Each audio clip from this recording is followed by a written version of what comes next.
Lessons Untold. How ASEAN was born. The secret struggle behind Southeast Asia's survival. Intro. A region on the brink. In the late 1960s, Southeast Asia was not the peaceful, rising region we know today. It was fragile, tense, pulled apart by war, ideological conflict, and deep distrust. Communist insurgencies were spreading. Vietnam was burning. The British were preparing to withdraw from the region. And the United States might soon follow. In this storm of uncertainty, 5 nations, Indonesia, Malaysia, the Philippines, Singapore, and Thailand, met quietly in Bangkok in August 1967. No fanfare, no grand speeches, just 5 foreign ministers signing a simple piece of paper. But that signature would plant the seed of something that would one day become one of the world's most stable regional blocs. ASEAN. This is the untold story of why ASEAN was formed, the fears that drove its creation, the leaders who shaped it, and the hidden tensions that nearly broke it apart. This is a lesson untold. Chapter 1. Why ASEAN was really formed. The official declaration sounded noble.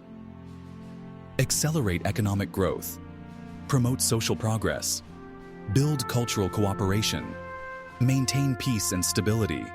But behind the diplomatic language was a harsher truth. ASEAN was formed out of fear. Fear of war, fear of communism, fear of being left alone when the Western powers pulled out.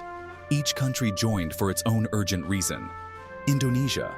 After Sukarno's aggressive policies and the Konfrontasi conflict, Indonesia needed to reassure Singapore and Malaysia that it had abandoned its confrontational past, wanted protection from communist threats and legitimacy within a regional grouping.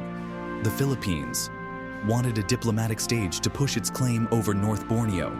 Singapore wanted assurance that its larger neighbors would not turn hostile, especially after its vulnerable separation from Malaysia in 1965. Thailand wanted association with non-communist neighbors to strengthen its geopolitical position. On paper, ASEAN looked like a club of cooperation.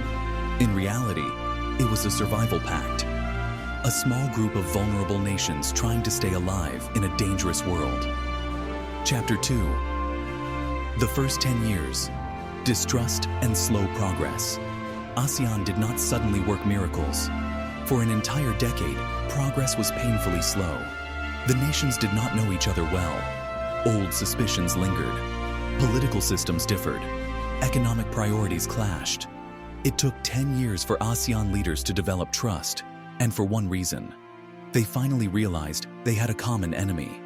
Not each other, but the wave of communist guerrilla insurgencies supported by North Vietnam, China, and the Soviet Union.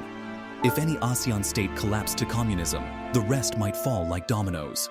The United States and the West were watching closely and were willing to help ensure Southeast Asia did not turn red. The region needed stability, it needed growth, and it needed to stand together. Slowly, ASEAN began to take shape. Chapter 3. The Suharto Factor. Behind ASEAN's survival was one man, President Suharto of Indonesia. This is one of ASEAN's least known secrets. If Indonesia had acted like a bully, ASEAN would have died in its infancy. Instead, Suharto did something remarkable. He restrained Indonesia. He chose diplomacy over domination, patience over pressure, consensus over coercion. Unlike India's approach to the SAARC bloc, Indonesia did not impose its wishes, did not dominate decisions, did not act like a regional hegemon. Indonesia became first among equals. This single decision shaped ASEAN's DNA. Every member has a voice. No one dominates. Consensus above all. Without Suharto's willingness to lead softly, ASEAN might never have survived. Chapter 4.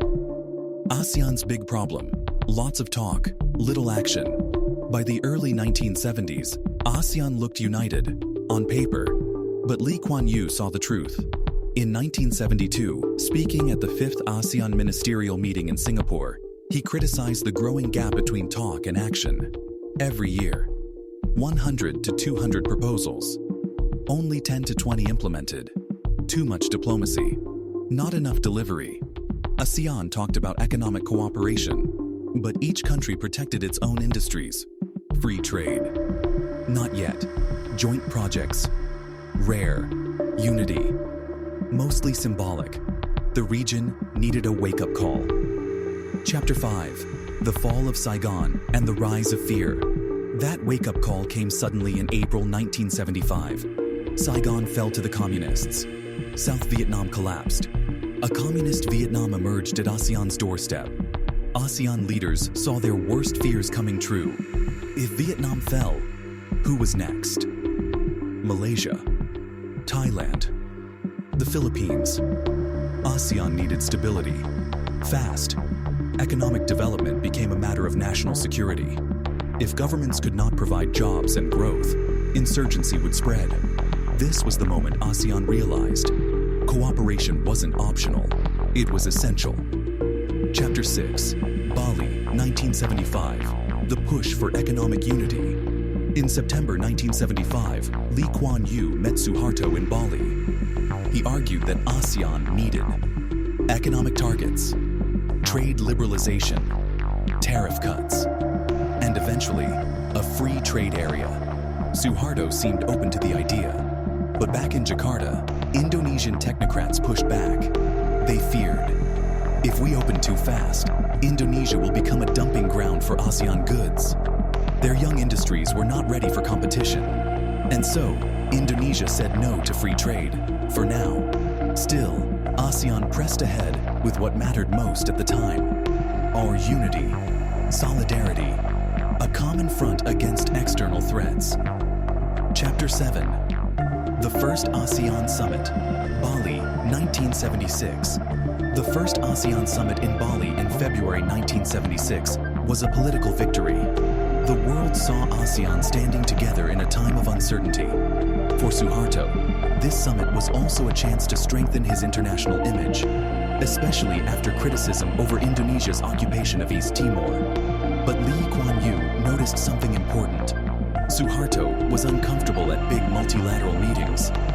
He preferred private, one-on-one discussions where he could speak energetically in Bahasa Indonesia and later sprinkle in English phrases to emphasize his points. After Bali, the next summit in Kuala Lumpur in 1977 again showed Suharto's discomfort. And so, ASEAN did not hold another summit for 10 years, not until Manila in 1987. And then again in Singapore in 1992, by which time Kuan had stepped down as Prime Minister. Closing. How ASEAN survived when it could have failed.